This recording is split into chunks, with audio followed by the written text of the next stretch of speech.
Okay, 3, 2, 1. Oh my goodness. Good morning, good afternoon. Whatever it is for you, I hope you're having a fantastic day. My name is Zach Schomler. This is Strong Opinion Sports. Thank you so very much for tuning in. Today is Wednesday, September 18th. Although if I am honest, it's late in the day for me, so you probably will not hear this until Thursday, September 19th. And I just want to say, it's good to be back. I am so excited to be doing Strong Opinion Sports right now.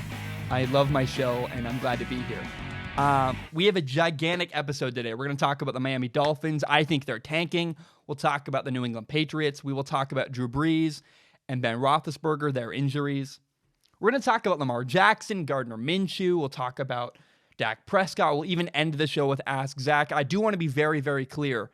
I'm not going to be able to get to everything. There's a bunch of stuff I missed out on in the last month. And so the stuff I don't talk about today, just be wary. I'm recording another show on Friday. I got a lot of stuff planned. I'm really excited. If you feel like I left something out, comment below or send me a message on whatever platform you want. And no, I will talk about it on Friday. I didn't want to make a 5-hour show. I want to make a concise show with a couple things I care about, and we'll talk about the other stuff on Friday. Oh my gosh, the biggest spider I've ever seen is crawling across that's horrifying. It just scared me so. I don't like that at all. I do not a spider guy. Thank God my little 4'11" girlfriend is the one who kills spiders in our relationship. It threw me off. I do want to also be, I'm going to talk about why I'm here doing the show. I'm going to touch on it briefly, and that will be it for now. I don't even want to. I want to just talk about the thing that surprised me the most in the entire NFL. I'm sure this shocked you when it happened. It shocked me when it happened. Andrew Luck retired. I could not believe it. When it happened, I was away. I was not making content at the time. Actually, my college football team was away at the beach on a retreat, and our coaches had taken away our cell phones. So when I was told Andrew Luck retired, I didn't have my phone. I didn't have a way of verifying the information. So I thought it was a practical joke. I just didn't believe it. I was like, no way. Andrew Luck wouldn't retire. That's unbelievable. He's 30 years old. He's in the prime of his career. Last year's season, 2018, was one of his best years of his entire career. He had 4,593 yards, 39 touchdowns, a 67% completion percentage. He won NFL Comeback Player of the Year. No way Andrew Luck retired. And he did. He did retire. In fact, for me, I was gearing up for the Colts to have, in my opinion, the Colts were gearing up for a run at a Super Bowl. I thought, man, they put together this incredible team. Andrew Luck is back. He's healthy. They got a head coach. I liked it all. And Andrew Luck walked away. Now, Andrew Luck made his decision, and we can argue whether it was right or it was wrong. Personally, it was right for him. And that's enough for me. He made the decision he made. For him, it was right. I don't need to hear more about it. I have no doubt it was a very difficult decision that he wrestled with for a long time. Now, he's a millionaire. That's good for him. But Andrew Luck made his decision. So instead, I want to focus on his team, the Indianapolis Colts. Because in some way, I feel so bad for the Colts. I do. They built an incredible football team, and then they lost their centerpiece, their quarterback. It's like building an incredible house on a lake. A beautiful lakefront property, great house, and then the lake dries up. And you're like, man, we're left with a great house, I guess. But no matter how wonderful the house is, it will not be the same without the lake. The Colts starting quarterback is now Jacoby Brissett, a former New England Patriots backup. He's played well. I like him. He got a contract extension. He can win some games. I'll be honest. Jacoby Brissett, if you're going to have a guy be your guy, especially in this scenario, he's about one of the best guys you could possibly ask for to step up and be the Colts quarterback. But without Andrew Luck, the Colts went from fighting for a Super Bowl to simply fighting for a playoff spot. It just will not be the same. I look ahead at their schedule, and there are 2 games I'm really, really excited to watch coming up for the Indianapolis Colts. Week 5 against the Kansas City Chiefs in Kansas City. And Week 15, the Colts against the Saints in New Orleans. And by then, Drew Brees will be back. My question is, can Jacoby Brissett go on the road against a great quarterback and a great team and win? I don't think he can. I don't think Jacoby Brissett can go into Kansas City and win. I don't think he can go into New Orleans and beat the Saints, beat Drew Brees at home. It doesn't happen. And furthermore, I don't think he can go into New England and beat Tom Brady, which I think is something he would likely have to do in the playoffs. That's where my confidence level has gone for the Colts. They're still a good team. They're not terrible. But now I don't believe they can beat Tom Brady. Now I don't believe they can beat Patrick Mahomes. The Colts, in my opinion, are a very good football team that will not go as far as they could because of Andrew Luck's retirement.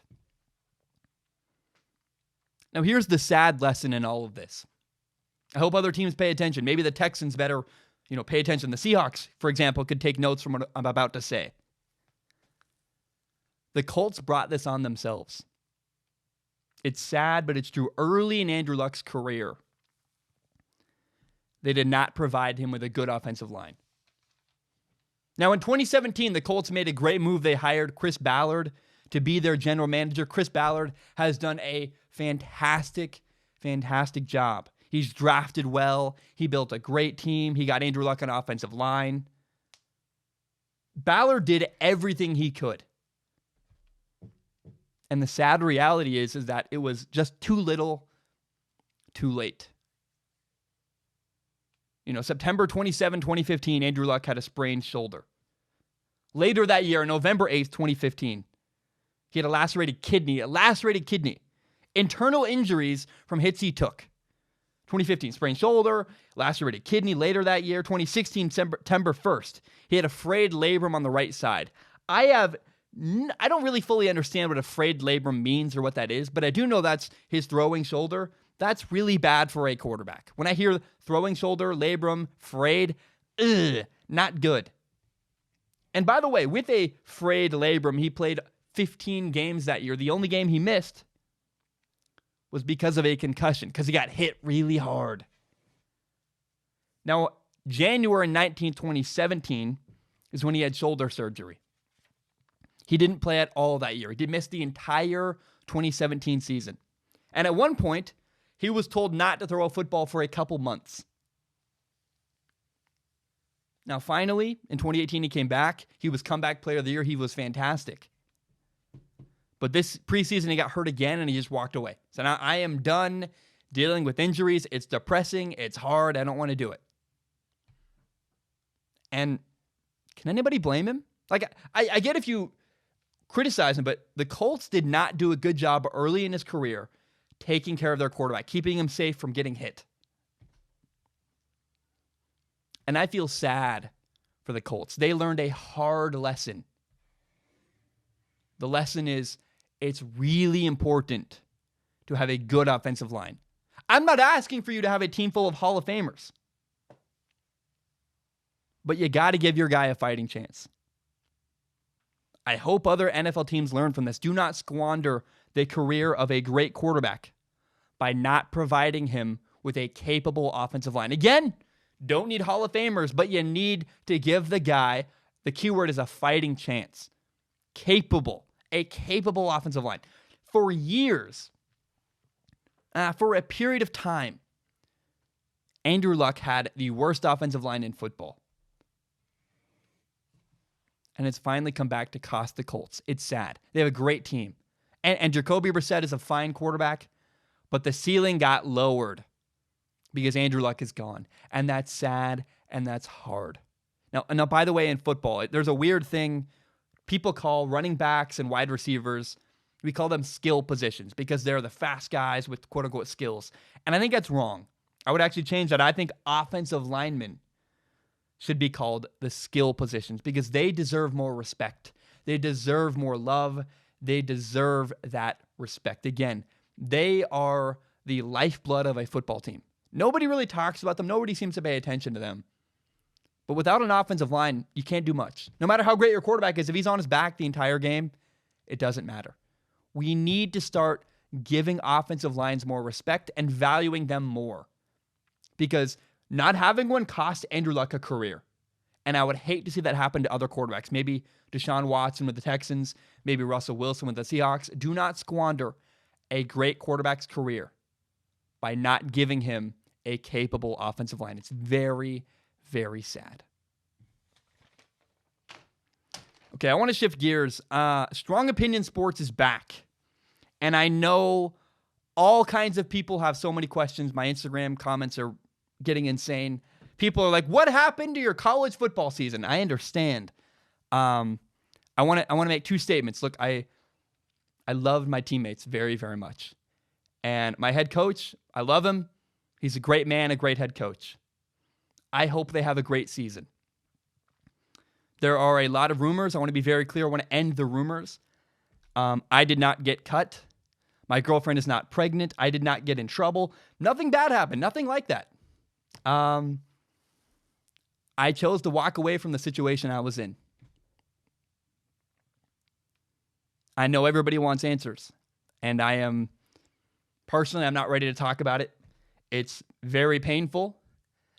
And maybe I'll talk about it someday. For now, I'm not really willing to, and I don't want to talk about it. It's painful. And I am very excited to do Strong Opinion Sports. I love this show very much. It's something I've built that I'm very proud of. I worked really hard. I fought really hard to build this. And, I've worked so hard for Strong Opinion Sports. I'm excited to be back. And that's all I want to say for now. That's all I got.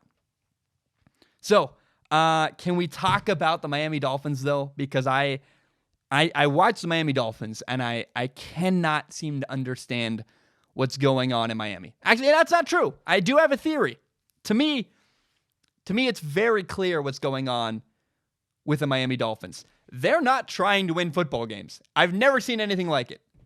They're tanking, which is something, again, I did not believe NFL teams actually tanked. You heard rumors all the preseason, the Dolphins are tanking and they're not trying to win. I finally believe it. I do. All right. There's all these narratives about the Miami Dolphins. Are they giving Josh Rosen what he needs to succeed? Why are they doing this? Why are they doing that? It's all a bunch of nonsense. All these narratives make sense when you go, yeah, I don't think they're trying to win football games. I think they are trying to get really high draft picks and do as bad as they possibly can. The first thing that made me realize this was they traded away their incredible young left tackle, Laramie Tunsil. Traded away Laramie Tunsil and receiver Kenny Stills for 2 first-round draft picks, a second-round draft pick, and some change. And I was like, what? All right. I guess that's a good haul because you get draft picks, but a young left tackle, a talented left tackle like Laramie Tunsil, that is not easy to come by. I was surprised. And then the Dolphins traded away Minkah Fitzpatrick to the Steelers for a first-round pick. Now, I get it. Minkah Fitzpatrick wanted out, but another first-round pick. So now, in totality, in the 2020 NFL Draft, the Dolphins have 3 picks in the first round and 2 picks in the second round. And the next year, in the 2021 NFL Draft, you have 2 more picks in the first round and 2 picks in the second round. It's bizarre. Now, what they're doing to me, they're dismantling a team. I don't know if it's a great team, but they're definitely removing parts of their team and dismantling it to bring in a bunch of draft picks. That's what they're doing. They want draft picks. And I guess, look, if you're trying to bring in a bunch of young talent, this is the way to do it. Although I would also argue you got rid of young talent to bring in but more potential talent. It's weird. I don't fully... It's very bizarre. A young left tackle makes a big impact. Minkah Fitzpatrick, not so much. But it's a total reset button. Minkah Fitzpatrick wanted out. Fine.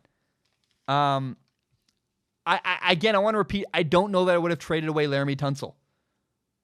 A great young offensive lineman, particularly a left tackle, is really hard to come across. But the draft picks they got, it makes sense. Okay, they're rebuilding, they're resetting. They're trying to bring in draft picks. But the most interesting part to me, and the biggest question I have about the Miami Dolphins. By the way, they've been blown out. The first 2 weeks, they've just been annihilated by the Ravens and the Patriots. They didn't even look competitive at all. The most interesting part of what's going on with the Dolphins right now is how do they see Josh Rosen? I would pay so much money to be a fly on the wall, to sit in meetings to understand, how does this team view their young quarterback? The question is, do the Dolphins believe that Josh Rosen is their long-term answer at quarterback? In 2018, it was a first-round draft pick. He struggled last year with the Arizona Cardinals. And let's be honest, anybody would have struggled with the Arizona Cardinals last year. Their team is awful and atrocious. So the Dolphins traded for him. The Dolphins traded for Rosen. And now they're keeping him on the bench. Right now, the Dolphins starting quarterback is 36-year-old quarterback Ryan Fitzpatrick. So my question is Josh Rosen not playing because he's an awful quarterback? Or is he not playing because the Dolphins are protecting him? Are they keeping him from getting hurt, letting Fitzpatrick take all the hits and just get the heck beat out of him? Are they quietly developing Josh Rosen on the side? I just wonder, are they planning to go to Josh Rosen as their future quarterback eventually? I don't know. Do they believe in him? Or are they planning to draft a quarterback with one of their early first-round picks next year? I have no idea. I think if Rosen is their guy, if Josh Rosen is the guy in Miami and they believe in him, then having a bunch of draft picks to build around him is a genius, fantastic plan. And the sad reality is if they have to use one of their draft picks on a quarterback next year, that hurts a lot. Remember, Josh Rosen's only 22 years old. He's got a whole career ahead of him. I hope he's the guy in Miami. But if he's not, that would really sting to have to use one of those draft picks. Because the potential here for the Dolphins is we have 5 picks in the first 2 rounds next year, and we have our franchise quarterback. We can just get picks to build around him. On paper, that's a great idea. But if one of those picks have to go to a quarterback, you lose an impact player early in the first round that you could be drafting instead. That would really hurt. So I want to find out.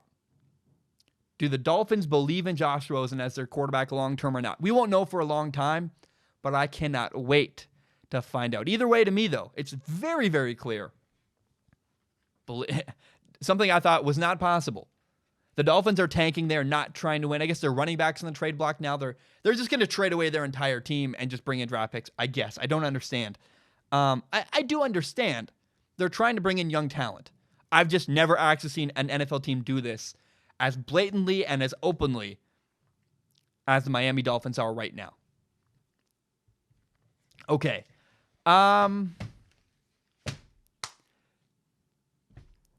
2 legendary quarterbacks just got hurt.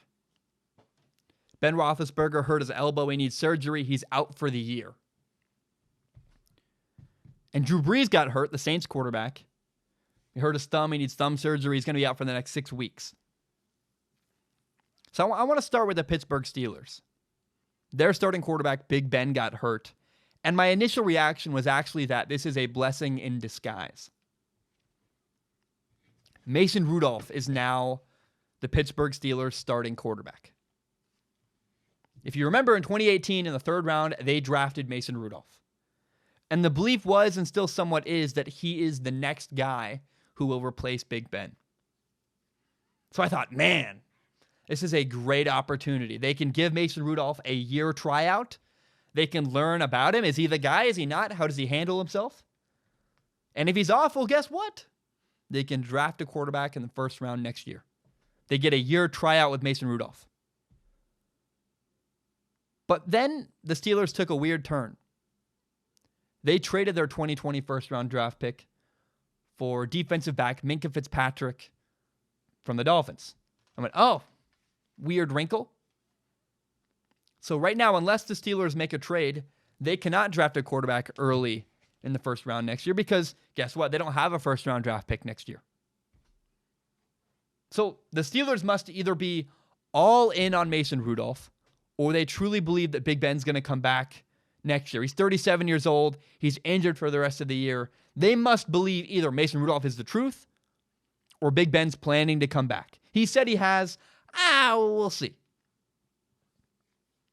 let's be honest, the Steelers did not look great even with Big Ben at quarterback. Now they're starting a backup quarterback. So we're going to learn this year whether or not Mason Rudolph is the future of the Pittsburgh Steelers. I'm excited to watch it, but I think it is important to point out a couple things. Number one, if Mason Rudolph is all right but not great this year, I would give him patience because Mason Rudolph this will be his first year starting the NFL, very similar to a rookie quarterback starting, and he has not hit his ceiling yet. Whatever he does this year, he's got a lot of time and room to grow as a quarterback. So if he does okay and not great, don't panic. We'll be okay. I'm not a Steelers fan. I'm just saying, as a guy who loves football and loves quarterbacks, give Mason Rudolph a little bit of patience. But the third thing is that, I guess that's 1 and 2 combined. I had notes. They got ruined. The third thing I wanted to talk about, the next thing I wanted to talk about was Mason Rudolph did earn his spot. He beat out Josh Dobbs to become the number 2 quarterback on the depth chart. He earned the right to be the next guy in line. That's cool. He put himself in a position to be ready. And I guess everybody in the Steelers organization keeps saying he's got relentless preparation. He works really, really hard. He's on the sideline. He's engaged. He's taking vigorous notes. He has always been preparing for this moment, trying to get ready. That's cool. And that makes me excited that I cannot wait to root for Mason Rudolph this year. Because, man, like a guy who's prepared and he's trying to be as ready as he possibly can for his moment, that's really cool. That's hard to root against. I hope he does fantastic. I'm rooting for Mason Rudolph. We'll find out. I don't know. I honestly don't know whether he will succeed or not. We're going to learn throughout this year whether or not he is the future of the Steelers. That'll be fun. Now, Drew Brees' injury, the New Orleans Saints quarterback, his injury is more frustrating. Because the Saints not only do they have a chance to compete for a Super Bowl this year, in my opinion, they're one of the most complete teams in the entire NFL. But he's not just out for the year. If he was out for the year, bam, take it. You can just accept that. Okay, it's over. That stinks. But now we're going to see if Teddy Bridgewater is the next guy. But the weird part about Drew Brees' injury is only gone for 6 weeks, which means that he's going to come back and probably be fantastic, probably be great. And he's going to miss 6 games. These are the 6 games he's going to miss. The Seahawks, the Cowboys, the Buccaneers, the Jaguars, the Bears, and the Cardinals. So in my opinion, the Saints are going to be lucky to go 2-4 without Drew Brees. They'll be lucky to win 2 games without their starting quarterback. They're not going to beat the Seahawks, they're not going to beat the Cowboys, and they're not going to beat the Bears. More than likely, they're probably going to go 1-5 in the next 6 weeks. I don't like saying that. That's my opinion and my belief. You need to remember something. Drew Brees is not just the New Orleans Saints quarterback. He's their emotional leader in the locker room. He brings them a sense of hope. That's why they beat the Texans in week 1. They rally around and behind Drew Brees. They believe in him. That's their guy they fight for. And I know from experience, it is really hard to lead a team from the sidelines. My last practice with my college football team, I was a number 3 quarterback. I was on the sideline. I'm on the sideline signaling. I'm not in the huddle. I'm removed from the game a little bit. And our offense had the worst offensive practice we'd had. I think really, of any team I've ever been a part of, it was the worst practice I've ever been a part of ever. I was like, well, this is horrible. Guys were running slow, the wrong routes, making mental mistakes. The quarterback was missing throw after throw after throw. It was pitiful. It was hard to watch. And for my gut, I was like, ugh. I wanted to say something. I wanted to pick the guys up around me. And I was removed from the game. I was on the sideline, away. I felt trapped over there. And what I learned was it's hard to have an impact on the field when you're on the sideline. Drew Brees is going to have that kind of frustration for the next 6 weeks. He's going to want to have an impact on the field, and he won't be able to. Right now, the Saints are 1-1. If the Saints can be 4-4 when Drew Brees comes back, that dog can hunt. They can work with that. If they can go 3-3 the next 6 weeks while Drew Brees is gone, they're in a position for Drew Brees to lead them to the playoffs. So if they lose to the Cowboys, the Bears, and the Seahawks, but beat the Buccaneers, the Cardinals, and the Jaguars, if that can happen for the Saints, they have a chance to make the playoffs. And I believe Drew Brees is going to come back. I don't know that this is really possible, but I do think it's going to happen. He's going to come back even more determined, even more hungry. He's going to fight even harder. I don't even know if that's possible, but that's Drew Brees. I think he could. He'd come back and take the Saints to the playoffs if they can survive their time without him. But if Drew Brees comes back and the Saints are 2-6, their year is over. If he comes back and they're 3-5, maybe they can come back and win, run the table. But 4-4 is what the Saints are aiming for right now. They got to go 3-3 without Drew Brees. That is the number I think is really, really important. Sad. I don't know what's going to happen. I hope not. But I think personally the Saints are screwed without Drew Brees. I don't think it's going to work out. They do, I will acknowledge, have an incredible roster. A roster that might be good enough to carry quarterback play from Teddy Bridgewater and Taysom Hill. So I've repeated this multiple times. If the Saints can go 3-3 without Drew Brees, if they can be 4-4 6 weeks from now, they have a chance to make the playoffs. If they don't, it's over. I don't have a lot of faith in Teddy Bridgewater. I don't. I wish I hope he's amazing. I'm rooting for him. I really like Teddy Bridgewater in Minnesota. I felt really bad for what happened to him. But what I've seen on the field from him since he got to New Orleans has not been impressive at all. And so I don't believe in Teddy Bridgewater, but I really badly hope I'm wrong, and I really want Teddy Bridgewater to succeed. We will see what happens. 4-4. That is what the Saints need to be aiming for 6 weeks from now when Drew Brees returns to be a part of the Saints again. I don't know what's going to happen, but I'm excited to see how things work out. All right, my name is Zach Schaumler. I'm going to take a short break. When I return, we're going to talk about Lamar Jackson. We'll talk about the New England Patriots. We will talk about Dak Prescott. And later down the road, we'll talk about Gardner Minshew. We'll do Ask Zach. A whole bunch of good stuff's coming up ahead. My name is Zach Schaumler. I'm going to take a short break. I will be right back. All right, we are back. I want to start by talking about the Baltimore Ravens starting quarterback Lamar Jackson. Lamar Jackson has had an incredible start to the 2019 NFL season. Through the first 2 games, he's got 596 passing yards, 7 touchdowns, a 71.9% completion percentage.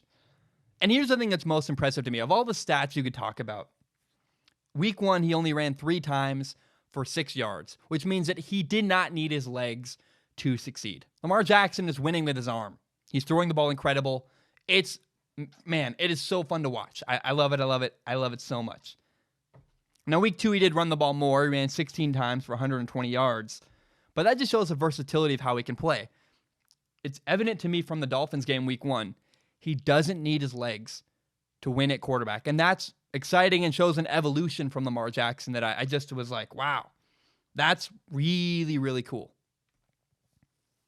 Lamar Jackson's playing better. You just got to acknowledge, he's throwing the ball better than we've ever seen him do in his career as a football player. Now, some people who are skeptical say that he's been throwing to guys who are wide open. And they're not wrong. Through the first 2 weeks against the Cardinals and the Dolphins, Lamar Jackson has had wide receivers wide open the entire time. And I think it's fair to be skeptical, but you also should not fault Lamar Jackson for playing in a great system with great play design. Lamar Jackson shouldn't be punished for having great coaching. That's awesome. But I will say context does matter. It's important. He shredded the Dolphins and the Cardinals.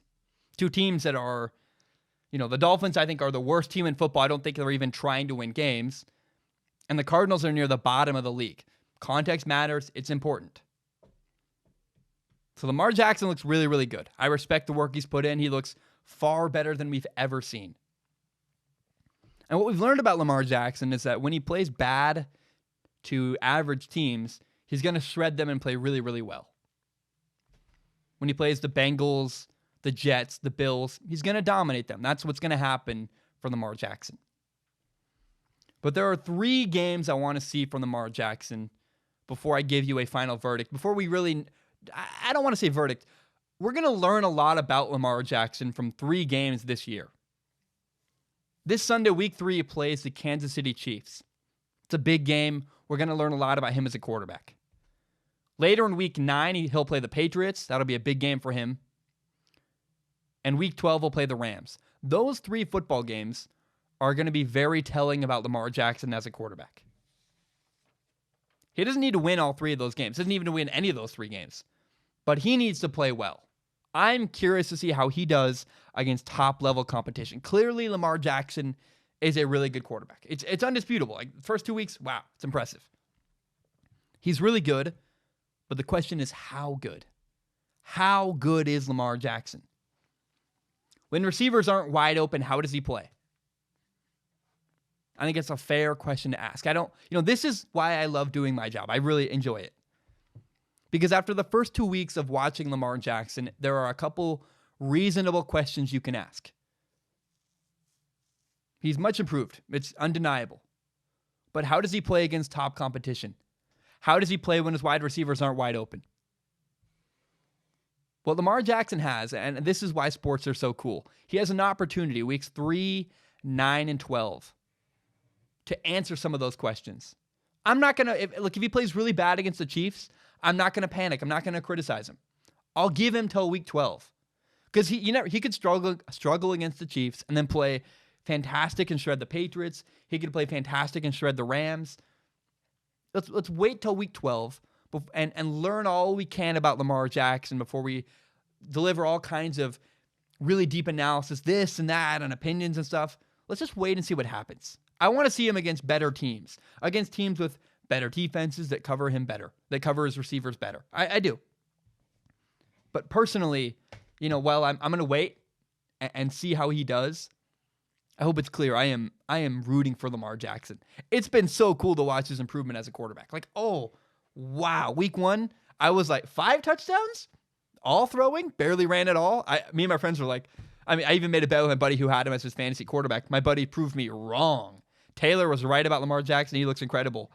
And so I hope that Lamar Jackson silences any kind of skeptical thoughts or any people who are critical of him. I hope he's just fantastic, and I hope he really proves to everybody he can do it against top talent, against man coverage, in big moments. We'll see. I don't know, but I hope he does well, and I'm going to wait until week 12 before I want to see more from Lamar Jackson before we go, he's amazing, he's Hall of Fame, he's an elite quarterback. How does he do week 3, 9, and 12? Those are the 3 games that are really important to me. And then, of course, he's got to shred and keep doing what he's doing against average to below average teams. He's really good.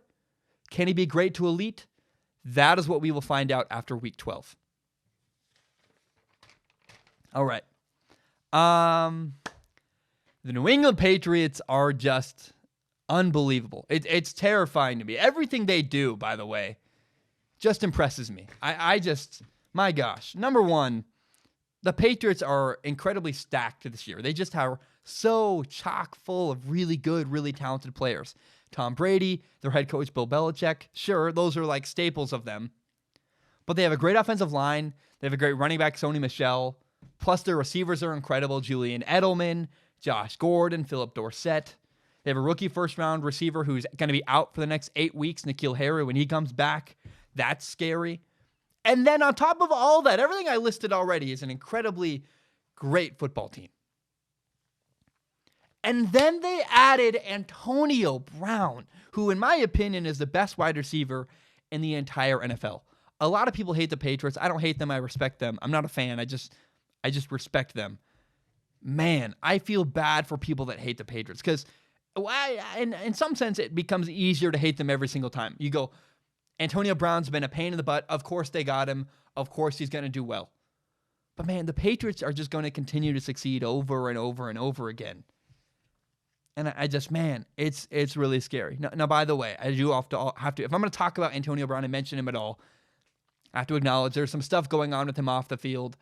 I'm just going to wait to see how it all plays out before I talk about it in depth. I want to see, I'm going to let it play out. And once we have all the facts and we know everything going on, I want to talk about it more in depth. But for now, let's just wait and see what happens. But the main point remains, I believe that the New England Patriots are the best all-around football team in the entire NFL. Head coach, quarterback, offensive line, receivers, and then the thing that no one's talking about is their defense. The Patriots' defense is unbelievable. I don't know why we don't talk about this more. Everyone, I guess it makes sense, right? They have stars galore all over their offense. But in the first 2 weeks, the New England Patriots have only given up 3 points. Can you think of I can't think of the last time that happens. Usually with the Patriots, I feel like the last couple of years they're always talking about how, their defense struggled. They lost to the Lions or the Texans, whatever year it is. And you go, well, their defense are going to be okay. They'll get better as the year goes on. Every year in the past with Patriots defenses, they struggle. And then by the playoffs, they're just a better, more refined defense that can finally get stops.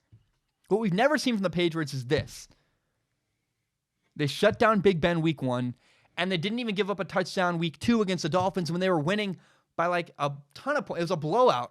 And even in garbage time in the fourth quarter, the Patriots defense did not let up. I can't remember the last time I saw that from a Patriots defense to start this well. Because every year, the Patriots defenses steadily improve throughout the year. Well, their starting point is so much higher than we've seen in past years. If they keep steadily improving, that's horrifying. And what's weird is they don't even need to steadily improve. If they just keep doing what they're doing, they're a matchup nightmare for other football teams. So the Patriots are unbelievable. I just think, man, they're such a good football team. I think they're going to start 8-0.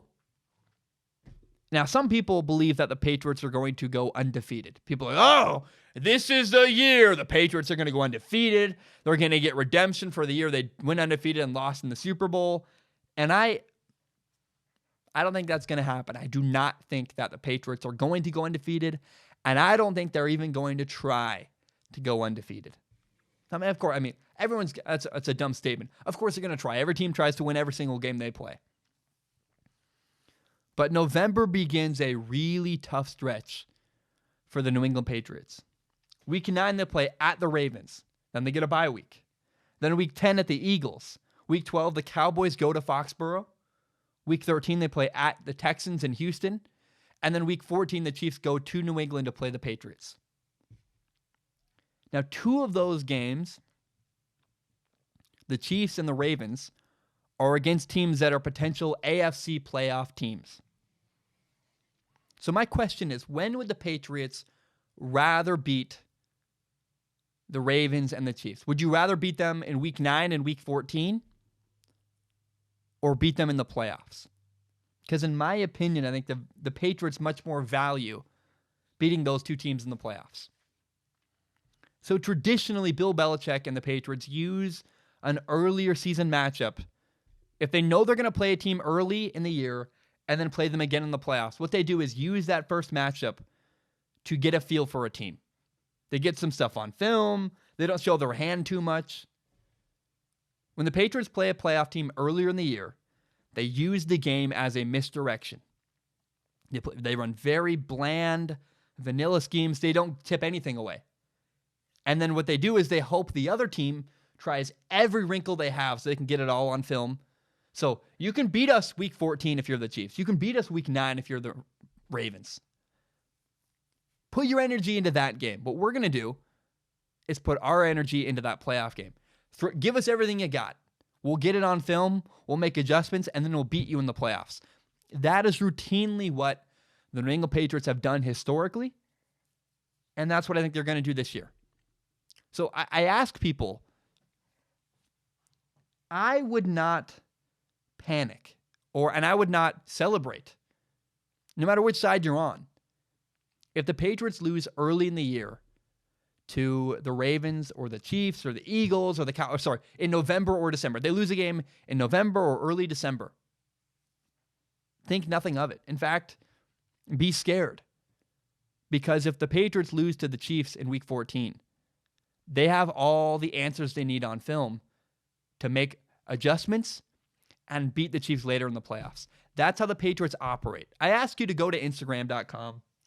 just go watch the Patriots Instagram sometime. They put out videos of their locker room when they get a win. They've been doing it this year, the first 2 games. And what you see is locker room culture at its finest. You see hugs, handshakes, you see congratulations.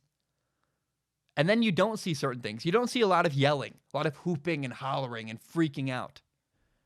For the Patriots, winning is not something to celebrate. It's the next step in the process. Yep. On to whatever. And then, it's Bill Belichick's classic saying, on to Cincinnati, on to the Dolphins, on to whatever team is next. The Patriots are measured. And in their locker room after games, there's talk of, we need to get better. We can play a little better here. Even after beating down the Miami Dolphins, I heard Tom Brady say, yeah, there's a couple things I could do better. That's terrifying. So I really do not think that the Patriots care about going undefeated. Their locker room, their actions in the past, the Patriots care about winning the Super Bowl. And if they think that, hey, if they think protecting themselves and not showing all their wrinkles and not giving it all they have against the Chiefs early in the year, to not tip their hand and to in fact get film on the Chiefs, they'll do that. They're okay losing to the Chiefs in Week 14. What they don't want to do is lose to the Chiefs in the AFC Championship game and miss out on a Super Bowl. That, to me, is the Patriots' only and single goal right now. Win a Super Bowl. Other than that, they don't care. So there's all this talk about going undefeated, and I think it's nonsense because I don't think it matters at all to the New England Patriots. All right. One of the players I have most enjoyed watching this year so far has been the Dallas Cowboys quarterback, Dak Prescott. I'm going to list some stats, and I want you to hear what he's done this year, the statistics. But I think it's a story behind the stats that really, really excites me. So in 2 games so far this year, Dak Prescott has thrown for 674 yards, 7 touchdowns. He has an 82.3% completion percentage. And he does have 1 interception, but it was actually a pass that bounced off his receiver's hands. Dak looks fantastic. He does. He looks, wow. Him and Lamar Jackson are like my most improved quarterbacks. I'm like, you guys look amazing. But there's reasons for these improvements. Number 1 is Dak Prescott's footwork is better than I've ever seen from him. He clearly made that a point of emphasis in the offseason. He said, I want to get better at footwork. I want to be more accurate. Footwork creates accuracy. Any throws I've ever missed in my life was because my feet were bad. If you have bad feet, your accuracy drops off a cliff. It matters. Your feet and your base are very, very important. The best throw Dak Prescott has all year is a throw where, there's a throw I really like, by the way, where he throws a fade ball against the Giants.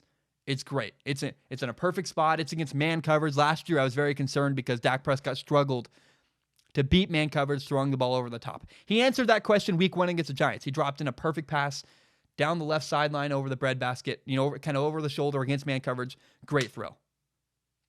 But there's another throw later in the year where he's going through his reads. He resets his feet, throws the ball over the middle. It's like his 3rd read, and it's fantastic. A lot of people don't understand this. First of all, better footwork in the pocket means that when he's throwing to his 3rd and his 4th read, he's better.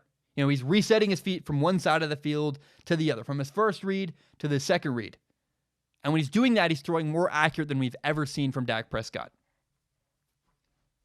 Little inside information if you play quarterback. It's easy to catch the ball and set your feet to your first target, to one side of the field. Maybe it's a slant, maybe it's whatever. Make up whatever route you want. That your first read's easy.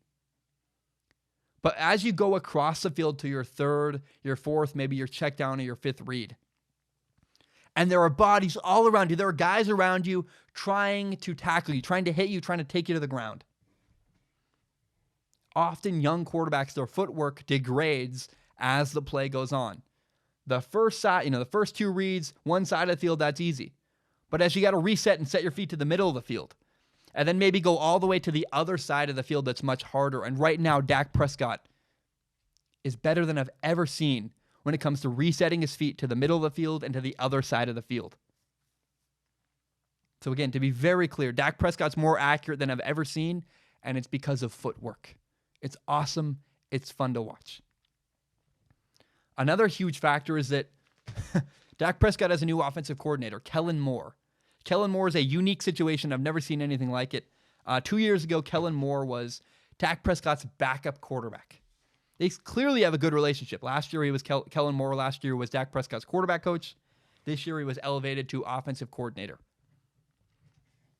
It's clear to me from play calling and from the way that just from play calling, from what the Cowboys are doing on offense. Kellen Moore, the Cowboys' offensive coordinator, trusts and believes in Dak Prescott.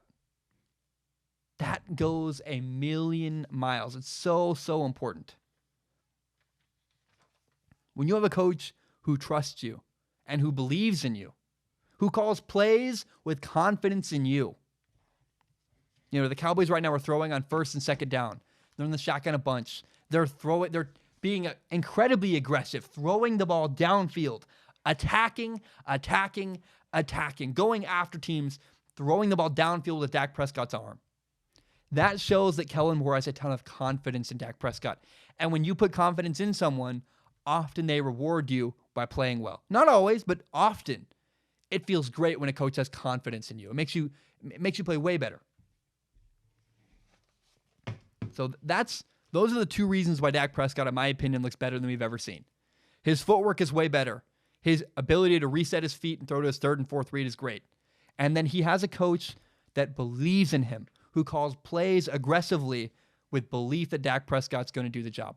That's so cool. The marriage between Kellen Moore and Dak Prescott has been really fun to watch. I want to do a breakdown of him later this year, but for now, just know it's going incredibly well. And I'm very, very impressed with not only Dak Prescott and his coach, but with Dak Prescott's work ethic this offseason. He made a lot of little changes that made him far better. Now, here's the next thing I want to talk about. I would pay Dak Prescott if I was the Dallas Cowboys. I would. Here's why. Dak Prescott's really good. Look, I can acknowledge he's not as good as a thrower of the football as Patrick Mahomes or Aaron Rodgers. He's not the most physically gifted quarterback in the entire NFL. But he doesn't need to have the strongest arm in the league. He's highly accurate. He's more than good enough, but he's the best we've ever seen right now. Dak Prescott's playing great. His feet are better. He's very much improved. His accuracy's skyrocketing. He's done the work. Dak Prescott consistently is getting better and better. Every single year, he gets a little bit better. And right now, Dak Prescott's off the charts. He's fantastic. And consistently getting better from a spot that was already pretty good. But Dak also has something that people so often overlook when they evaluate quarterbacks. It's something that's hard to see. It's not arm strength. It's not your footwork. It's this. Dak Prescott is a galvanizing leader. He rallies the troops, he moves the ball downfield, and he wins games. For some reason, everybody seems to overlook that fact. He wins games consistently. When Dak Prescott's teammates play for him, they fight hard for Dak. They play hard around him. He lifts the people up around him, and they fight. Dak Prescott, Jared Goff, and Carson Wentz were all drafted in the 2016 NFL Draft. In the years that Jared Goff has been in the league, he's gone 26-14, which means he's won 65% of his games. That's very good. Very impressive. Highly respect that. Carson Wentz has gone 24-18. 24 wins, 18 losses. He's won 57% of his games. But what's funny to me is that Dak Prescott, a lowly third-round pick, has gone 34-16. 34 wins, 16 losses. He's won 68% of his games. More games than Jared Goff, a higher percentage of wins than Jared Goff and Carson Wentz. Now, I admit the flaw in that thinking, right? You go, okay, but Dak Prescott went to a really good team coming into the league. Fair enough. He had a better roster. I can acknowledge that. If you want to criticize that, go ahead. But winning should matter. And what's weird about that statistic is that Dak Prescott has a better winning percentage than Jared Goff and Carson Wentz, yet Carson Wentz and Jared Goff have gotten contracts, and Dak has not. He has not gotten a contract. That's criminal to me. The fact that Dak hasn't been paid? What? I want to repeat this. It's very, very meaningful to me. It's very important. Dak Prescott is a galvanizing leader who rallies his team. People fight hard for Dak Prescott, and he wins games. On Sundays, he consistently wins football games. And he's talented. He's right now this is year 4. He looks better than we've ever seen. His footwork's incredible. I think he's really figured it out. He's done the work. He's getting better every year. He wins games. He's a great leader, and he's clearly good enough. He's a guy who works his butt off. Pay Dak Prescott. I'm begging you. The longer you wait, the more money you're going to have to pay him down the road. He's going to have a great year this year, and I think they should pay him now before it's way too much down the road. I would pay Dak Prescott. He's worth it. He elevates your locker room. He wins games, and he's a really good dang quarterback. And I would pay Dak Prescott in a heartbeat. He's more than worth the money if you ask me. All right, I'm going to take a short break, but before I do that, so we'll take a break. We'll do Ask Zach. I'm very excited. Before we do that, there's a topic I do during every single episode of Strong Opinion Sports. It's very important to me. 3 years ago, my younger brother Zane took his life. It was heartbreaking. It's the hardest thing I've ever been through. It taught me a lot about resilience, a lot about fighting hard and getting through stuff. But there are 2 painful lessons I learned from my brother's death. The first thing is that my brother never asked for help. I had no idea he was struggling. One day I came home, he was dead on the floor. And that's awful. And so I encourage you, if you're listening and you're having a hard time, if you're struggling, please go get help. Reach out to your friends. Do not suffer in silence the way my brother did. Go get help. I'm begging you and asking you, if you're having a hard time, if you're struggling at all, go get help. Go seek professional help. The suicide hotline is 1-800-273-8255, 1-800-273-8255. I'm begging you, if you're struggling, please go get help.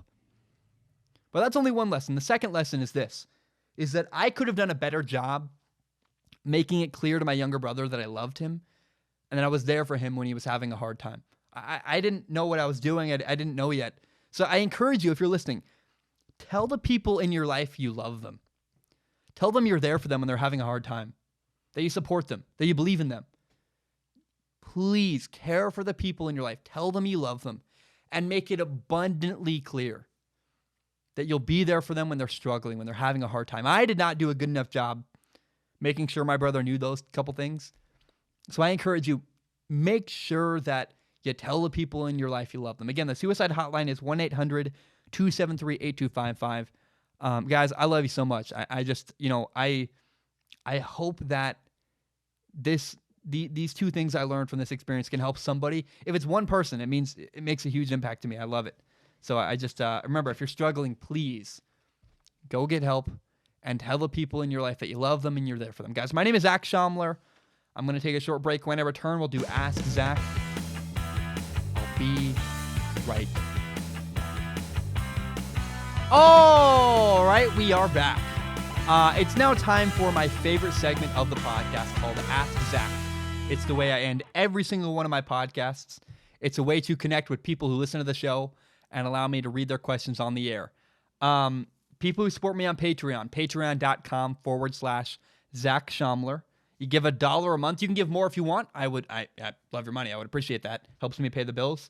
But if you give $1 a month or more, it gives you access to submit questions to me. And I only accept questions through Patreon, but you can send it to me through DMs, on direct messages on Patreon, or you can comment on some of my posts. I post on there, hey, the next Ask Zach is coming. Leave your comments below for the show. And I will not guarantee that if you submit a question, I'll read it on the show. I don't. But I do guarantee I'll read your question. At least I'll look at it with my eyeballs. And then I pick the best couple and I read them on the show and answer them every episode. So we have 1, 2, 3, 4, 5, 6 questions I want to answer today. And I want to start with Alex. Alex says, hey, Zach, I watched the film analysis on Gardner Minshew you did. But do you think he will succeed being put in the starting QB role in his rookie season. So if you don't know, during week 1, the Jaguars starting quarterback, Nick Foles, got hurt. He's out for the season.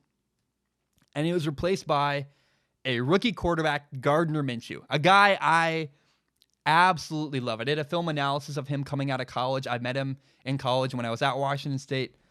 In week 1, in his first game, he went 22 for 25, had 275 yards passing, had an 88% completion percentage, 2 touchdowns, and 1 interception.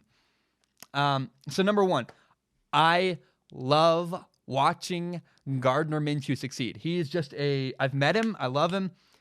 He views life as one great adventure to make the most of. I think that's so cool, man. His attitude is infectious. He's kind of become, there's a bunch of memes about him right now. He's kind of become overnight the Chuck Norris of the NFL. It's just so cool, and I'm so happy for him. Now, it's important to remember about Gardner Minshew that, going into his senior year, he graduated from his old school. I think it was East Carolina. And he grad transferred to Washington State to become their quarterback. He was fantastic. He balled out at Washington State, and then he moved on to the NFL. He got drafted, I believe, in the 5th round by the Jaguars, and he's now the Jaguars starting quarterback. But in an alternate timeline, he was very, very close from not going to Washington State and instead going to Alabama. He would have gone to Alabama to be their 3rd-string quarterback. That was literally his plan. He was comfortable with that, because his goal was to eventually become a graduate assistant at Alabama and get to coach football. So he went from almost being Tua Tagovailoa and Jalen Hurts backup to holding a clipboard this year. He would be holding a clipboard right now as a graduate assistant at Alabama. To instead, he's now the Jaguars starting quarterback. What a weird world, and what a weird turn of events. That's how cool this world is that one tiny decision to go to Washington State instead of Alabama led him to this position now where he's the Jaguars starting quarterback. Unbelievable. It's just so cool. And that's why, again, I go back to that. His views on life, he treats life like it's an adventure, and he's going to make the most of it. That's so very cool. It's inspiring to me, and I hope more people listen to that and learn from Gardner Minshew and be more like him. Now, Gardner Minshew week 1 played fantastic. Week 2, I think he left some on the table. It was a key 3rd and 5 where he missed Leonard Fournette down the left sideline on a wheel route. And they narrowly lost to the Texans 13-12. Now, for the record, Gardner Minshew let it come back in the 4th quarter. He scored with a couple seconds left. They missed this 2-point conversion and ended up losing the game. But the moxie from Gardner Minshew, it's hard to root against. He's playing great. He's got flaws. He's not perfect, but man, is he a fighter. He's scrappy. I love the guy. Now, the question that Alex asked was, will Gardner Minshew succeed as a Jaguar starting quarterback in his rookie season right now? I believe he's going to succeed. Now, will he win? That's a different question, and I'm not as confident there.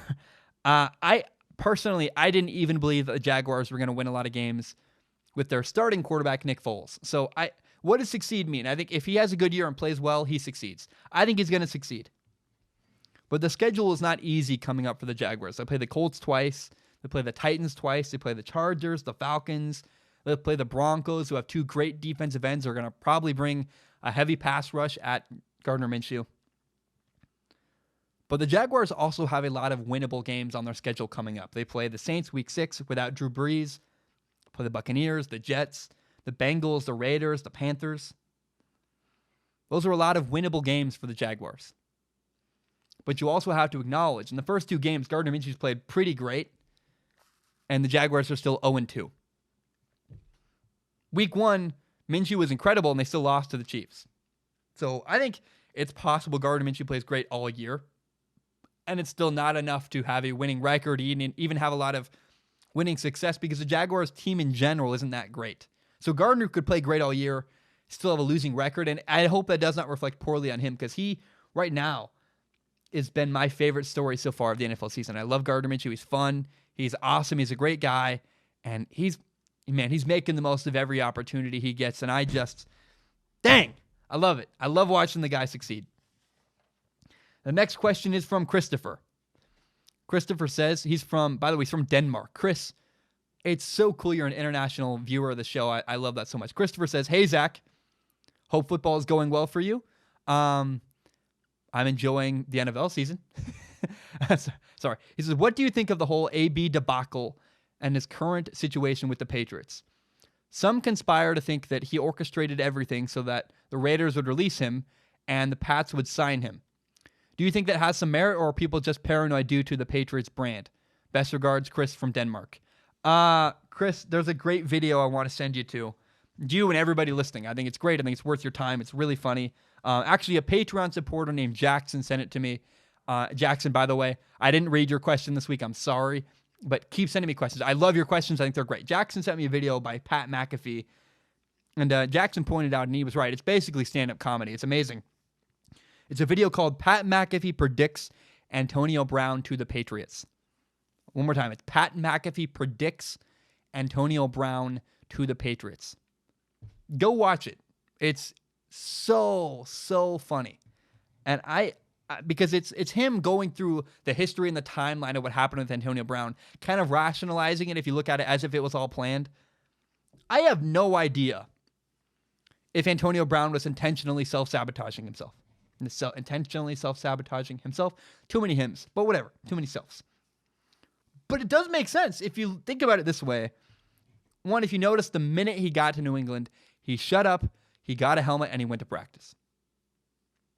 Now, he does have one issue off the field. I'm uncomfortable with that subject. It's ugly, and I'm just going to wait till all that stuff gets resolved. If you know what I'm talking about, you know what I'm talking about. I'm going to let the narrative go on that, and then once we have all the facts and there's a conclusion to that story, I'll talk about it, but right now there's not. But I want to point out, it makes a little bit of sense if he was self-sabotaging. And he's been doing it for the last year and a half. He did it to get out of Pittsburgh, and then he did it again with the Raiders. It kind of makes sense if you go, okay, maybe Antonio Brown has been doing everything he possibly can to become a free agent.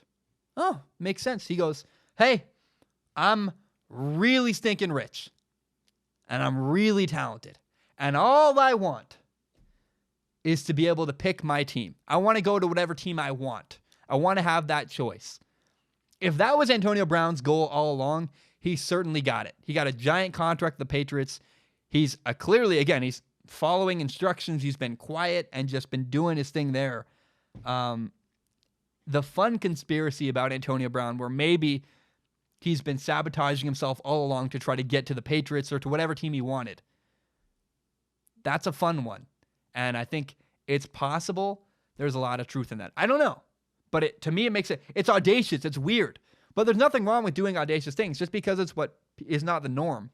If that's Antonio Brown's outside the box answer to going, hey, I'm the best at my job. I have leverage. I can get away with so much. I'm just going to make myself a free agent. If that's really what happened, because no one in their right mind would just release Antonio Brown. But if he's crazy enough and becomes that much of a headache that people are just like, fine, I don't want to deal with you. We'll trade you away for nothing. We'll release you because you're just insane. You won't even wear your dang helmet. That's about the only way Antonio Brown was going to become a free agent. And my gosh, it worked. So if that was his goal all along, makes absolute sense to me. Go watch the Pat McAfee video. It's called Pat McAfee Predicts Antonio Brown to the Patriots. It's hilarious. I say the title multiple times because I'm a person who does listen to podcasts. And if you're in your car, if you're working out, maybe you can't stop. Often this happens to me where I'll be listening to a podcast and the people on the show will talk about something and I go, man, I can't remember what it is. I want to write it down. And on my hands, I'm driving. I can't write it down. I'm literally moving. I can't touch anything. I can't write anything down. So I got to remember what it is. So if you want to remember what I'm talking about, the title of that video is Pat McAfee Predicts Antonio Brown to the Patriots. I've said it 4 times now, trying to help you out. Go watch it. It's 2 minutes. It is hilarious. Okay, the next question is from Lawrence. And by the way, before I read this question, Lawrence, you make an assumption in this comment. I don't know that you fully understand, but I do appreciate the sentiment. Lawrence says, Zach, Lawrence, back at you again. He says, overly excited about you coming back sooner than I expected. I think you made the right choice, seeing as you have the best sports podcast in the game. I don't know that you understand why I made the choice I made. There's a painful, long reason behind it, but I am glad to be back doing the show. I'm grateful for the compliment. I think it's a great show. I'm very proud of it. And I'm going to read the rest of your question now, Lawrence. But again, I want to say, we've talked before. I'm so grateful for your support. It means a lot to me. Lawrence says, anyway, Zach, if you had to choose between being Teddy Bridgewater or Mason Rudolph to take over a franchise because of an injury, which player would you rather be at this moment and why? So would I rather be Teddy Bridgewater taking over for Drew Brees in New Orleans or Mason Rudolph taking over right now with the Pittsburgh Steelers? Oh, man. My gut says, I go back and forth. I'm going to tell you I'm not going to answer the way you want. I'm not going to pick one. I'm going to say both and why. My gut says Teddy Bridgewater because the Saints have a better roster and they have a better coach who works well with quarterbacks, Sean Payton. So I think that Teddy Bridgewater is better set up to succeed. I do. I think that's great. But the looming problem is, first of all, you're replacing both quarterbacks, Mason Rudolph and Teddy Bridgewater are replacing legendary quarterbacks. Drew Brees in New Orleans, Ben Roethlisberger in Pittsburgh. They're both injured. But the weird part about Teddy Bridgewater is he's been given the keys to a Lamborghini, but he only gets to drive it for 6 weeks. In 6 weeks, he's got to give the keys back and give it back to the owner. That's a weird situation where you're a placeholder, so the team's not going to be all in on you because they know Drew Brees is coming back. From an emotional standpoint, that's very weird as a locker room. He's got a better team, but at some point, he's going to have to give it back. If you go back to that analogy, Mason Rudolph was simply, it's not as nice of a car. Like the Steelers are not as good a roster as the Saints, but Mason Rudolph was just given the car. He wasn't just given the keys for a couple weeks. Mason Rudolph has full control. He's steering the ship now. Big Ben is not coming back this year, and he might never come back if Mason Rudolph kicked butt and kills it. If Mason Rudolph can steal the job away from Big Ben, I think Big Ben would retire. So, I don't know. I think Mason Rudolph has an opportunity to win over a franchise and win over a city, and it's a far different and far better opportunity than Teddy Bridgewater does. Like Teddy Bridgewater, no matter how well he plays, he's going to have to give the job back to Drew Brees at some point. There's no way. Knowing Drew Brees can come back, it's not a long-term gig for Teddy Bridgewater. Mason Rudolph has a chance to say, this is my team, and it's mine now. He has a chance to completely win over the city of Pittsburgh. And so I think after talking through it with myself, I have a bunch of notes, but I have no actual final verdict here. Teddy Bridgewater has a better team to work with, yes. But Mason Rudolph has a better opportunity to make a team his own. So I think I might rather be Mason Rudolph right now than Teddy Bridgewater. There's something to be said for being the man. It's cool when you have... It's hard to come off the bench and then give it back. I've done it before. It's painful, and it's hard, and it's not fun. So I think I would rather be Mason Rudolph in this situation. Okay, John asked a question. It's absolutely hilarious. It's John, just if you're listening, I hope you probably are. You're a Patriots supporter. John, I love your question so much. It's hilarious, and it made me laugh out loud when I read it. The question is this. The pizza delivery guy shows up at your door. It's Danny DeVito. I love it. Like that's such an unnecessary thing, but I love that he put it in there. It's creative and funny. So this Danny DeVito, he's holding a large pizza. He tells you that you won a contest. You get a free pizza every day for the rest of your life. There's only one catch. You have to honestly believe in your heart that the Patriots will go undefeated. Do you get the pizza or not? God, my gosh. I'm so proud of that. I have the best followers in the world. That's amazing. Because what John could have done, by the way, John could have just written the question, do you think the Patriots are going to go undefeated or not? But instead, he created a creative universe where Danny DeVito shows up at my door with a pizza. And if I believe it in my heart of hearts. So it's the same question. It's a far more creative way to ask it. And John, I just appreciate that so much. John, man, I'm sorry. I don't get the pizza. I do not get the pizza. I would love to have pizza the rest of my life. I would want the pizza. And now I'm allergic to dairy, so I probably couldn't eat the pizza. But I wouldn't get the pizza because I do not believe that the New England Patriots are going to go 16-0. I just am too, I think, rational of a human. I don't know. They play a stretch between week 9 until week 14 that's incredibly tough. They play week 9, the Ravens, Then they have a bye week. Week 11, they play the Eagles. Week 12, they play the Cowboys. Week 13, they play the Texans. And then week 14, the Chiefs go to Foxborough. And I don't think you can play that many talented teams in a row and win all 5 games. I just don't think it's possible. And so, yeah, I don't think the Patriots are going to go undefeated. Not to mention, by the way, in that stretch from about, from the first week in November until early December, they have a bunch of tough games, but they play 2 games in particular, the Ravens and the Chiefs, where they're playing teams that are potential playoff teams in the AFC. They're not going to throw out everything they have against the Ravens and the Chiefs. That's not how the Patriots operate. What they do is they play a vanilla scheme, hope to win with their game plan, and then they collect everything on film. What they hope is that the Ravens and the Chiefs do everything they possibly can to win that game so that they can get those answers on film and say, aha, we'll make a bunch of adjustments to what you do. So I'm not saying the Patriots throw games early in the year, but I don't think they try to do everything they possibly can to win in those games either. They run vanilla schemes. They get it on film because the Patriots would rather beat you in the playoffs than beat you during the regular season. They don't care. They don't want to beat the Ravens and the Chiefs week 9 and week 14. They want to beat the Ravens and the Chiefs in the playoffs because the Patriots are trying to go to a Super Bowl.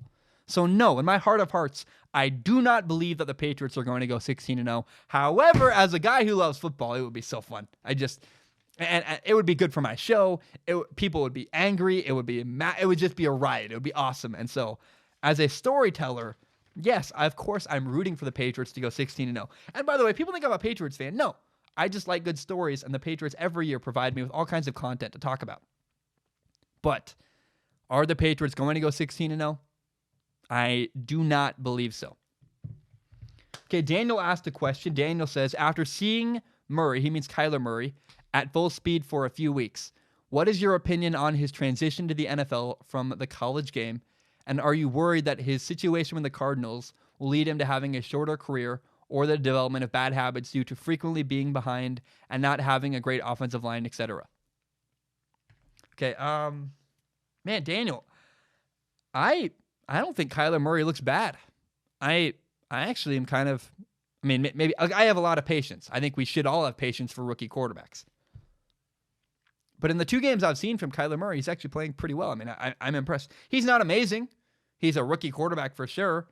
But week 1, he led the Cardinals to a 4th quarter comeback, which took the game to overtime. Now, the game, they didn't win. The game ended in a tie. But that's really cool in the 4th quarter for Kyler Murray to step up the way he did week 1. And the dude's throwing the ball all over the place. I mean, week 1, I understand, by the way, this is the nature of Cliff Kingsbury's offense. It's an air raid offense. He's going to throw the ball a ton. But week 1, Kyler Murray had 54 passing attempts. He was 29 for 54, 2 touchdowns, 1 interception. Week 2 against the Ravens had 40 passing attempts, 25 for 40, no touchdowns, no interceptions. But still, man, he's throwing the ball more than any rookie I've ever seen. He's throwing confidently. He can definitely hang in the NFL. He looks very capable as a quarterback, and he's holding his own. I'm not really worried about his ability as a quarterback. I think he's going to steadily improve, and you just got to be patient and let him grow because he looks very impressive to me. I don't think any other quarterback could step in and do what he's done in that offense. He looks really good. Here's my concern, though, I was talking to my dad about this. The question I wonder about Kyler Murray is, what is his presence like in the locker room? There have been a lot of reports that he's quiet and non-communicative. Communicative? He doesn't talk a lot. Okay, I'm too bad at English to understand and explain that. But my concern to me is not his plays. Does Kyler Murray have a lot of presence in the locker room? Is he a big leader that people follow? If he's not talking, he's that quiet guy in the corner. That's more concerning to me than him struggling on the field, which he's not, by the way, struggling on the field. He's been not great. The way he's ended drives haven't been incredibly great, and he could do a better job in the red zone, stuff like that. But Kyler Murray's fine. Is he a leader? That's my question, because he's so quiet. And I look back to the interview with Dan Patrick where doesn't talk. He just is. That interview with Dan Patrick was awkward and weird. I think if you know what I'm talking about, if you don't know what I'm talking about, look it up. But it's really, there's a weird interview with Dan Patrick where he doesn't say anything. And it's just a bad interview. And if Kyler Murray's a silent introvert, look, I'm an introvert, by the way. No one believes me when I say that. I don't like people very much. I don't like public. I'm a quiet guy who likes to stay home. And if Kyler Murray is a really quiet guy who, when he's with his team, isn't loud, and not just loud, but doesn't have presence, that's a problem. I'm an introvert, but when I'm with people, I can turn it on and have presence. If Kyler Murray doesn't have presence around people, that's a concern, and that's a problem. And so that's my number one concern right now with Kyler Murray. It's silly. I don't know how to value that or judge that. I don't know. We'll just have to see as time goes on. But the quiet rumblings I've heard is that there's concern about Kyler Murray as a leader. The last question I want to talk about is from Byron. Byron goes, why do you wear number 13? Is it your favorite number, or do you have another favorite number, and why? So I talked about this, first of all, I wore number 13 as my game jersey in college football. And I wore number 6 in practice. I got to choose my number 6. I wanted that because I look kind of like Baker Mayfield. But I've never had a favorite number. To me, a number is just a number. And actually, the reason why I wore 13 was because I honestly didn't care. My coach said, do you have any preferences? I said, no, I don't. I want to be low maintenance and easy. Give me whatever's available. They gave me whatever was available. I've never understood, I guess it makes sense. If you're like Antonio Brown or Tom Brady, or if you're a giant, incredibly famous athlete with millions of followers, it makes sense to want to consistently wear the same number because part of your brand is built around that number. But if you're in high school, if you're in college, and, unless if your brother dies and your brother wore number 44 and you want to wear number 44, dude, that makes sense. Wear your brother's number to honor him. But if you don't have a reason and you just are like, I want 8 because 8 is cool. That's weird. I've never understood that. And I've never understood Tom Brady's 12, so I want to wear 12. I kind of jokingly did with Baker Mayfield, but it was more of a joke because they called me Baker in our quarterback room. So I don't know. I've never been a guy who cared about what number I was because it doesn't matter. It's just a number. The jersey, as long as you have a jersey, you can play football. Playing the game is more important. So yeah, that's long answer. That's why I had 13, was simply because I didn't care what number I wore. I do want to give a shout out to 2 people. That's all the questions I'm going to answer for today, but I am doing a topic on Friday. There's a couple things I just didn't make it to talk about today. Wasn't able to talk about Jalen Hurts. Daniel Jones was named the starting quarterback of the Giants. I want to sit on that for a little bit. On Friday, I want to do a film analysis of Luke Falk, the Jets' backup quarterback, who had a great game on Monday Night Football. And then, Jack, I want to answer your question on Friday during Ask Zach. I want to talk about Utah football. If you don't know, I will be in Utah in a couple weeks for Washington State versus Utah. I'll be broadcasting out of Salt Lake City with a team there. Super cool, very excited. I just got confirmation. I'm so excited. It'll be great. So I'll be in Utah in a couple weeks broadcasting for that. And so, Jack, I can't wait to answer your question about Utah football on Friday. And then Gregert, I'm going to answer your question on Friday as well. It's about new NFL coaches. I loved your guys' questions. I felt bad not answering them today, but I want to save them for Friday. I liked your questions, though. So, Jack and Gregert, if you're listening, your time is coming. I love you guys. And Caleb, I forgot to I know you sent me one. Oh, Caleb Shuri, if you're listening, I will answer your question if I can too. Guys, I love you all so much. This last couple weeks, I don't want to say very much about what happened with my college football team. It was painful. It was hard. It's been a hard time. I love the people there. I love my friends, love my teammates, love my head coach. He's a great man and a great head coach. And I've really, I am proud of the way I conducted myself while I was a part of my football team. And, I shouldn't say any more. I don't want to. I'm not comfortable. I'm not ready to talk about it. But I love you guys who are listening. It means a lot to me. I thank you so very much. And I hope you have a great night. Ba-dum-bum. Bam. We are done.